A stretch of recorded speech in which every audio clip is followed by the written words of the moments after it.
Σημειώνεται ότι το ζευγάρι είχε παντρευτεί κρυφά από όλους, με μοναδικούς καλεσμένους τους γονείς και τα παιδιά τους το 2019 και σήμερα έκλεισαν 6 χρόνια παντρεμένοι.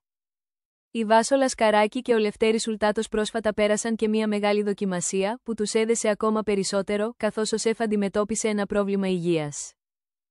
Στη φωτογραφία που μοιράστηκε δημοσίως η γνωστή ηθοποιός και ήταν από την ημέρα του γάμου τους, πόζαρε στο πλευρό του συζύγου της, φορώντας ένα υπέροχο νηφικό φόρεμα, το οποίο αποτελούταν από 2 μέρη, ενώ εκείνος είχε επιλέξει ένα κομψό γαμπριάτικο κοστούμι σε γκρι απόχρωση.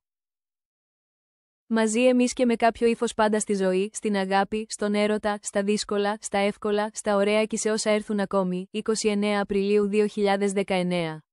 Λευτέρη, χρόνια μας πολλά, έγραψε ως λεζάντα στην ανάρτησή της η Βάσο Λασκαράκη.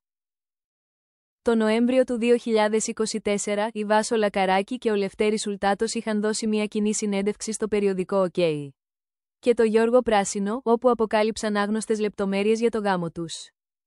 Παντρευτήκαμε τον Απρίλιο του 2019, στην Κρήτη. Μόνοι μας, μόνο με γονείς και παιδιά. Ο γάμος έγινε σε μυστικό μέρος στο Ηράκλειο. Τα δημοσιεύματα έλεγαν πως έγινε στα Σπήλια, αλλά η αλήθεια είναι πως έγινε κοντά εκεί, είχε αναφέρει η Βάσο Λασκαράκη με το Σεφ σύζυγο της να συμπληρώνει. Ξεκινήσαμε να οργανώνουμε το γάμο, αλλά ό,τι και να κάναμε το μαθαίνατε. Έπαιρναν μέχρι και τα ανθοπολία και ρωτούσαν, αλλά εμείς θέλαμε να το κάνουμε μόνο με τους γονείς και τα παιδιά μας. Αλλάξαμε 10 ημερομηνίες και τελικά παντρευτήκαμε τη Δευτέρα του Πάσχα, μέρα μεσημέρι. Ήταν η μόνη μέρα που μπορούσαμε να κρυφτούμε. Ακόμα και οι γονείς μας το έμαθαν αφού προσγειώθηκαν στην Κρήτη. Νόμιζαν πως έρχονταν για το Πάσχα. Μόνο η κουμπάρη μας είχε αποκαλύψει ακόμα η γνωστή ηθοποιός για το δεύτερο γάμο της.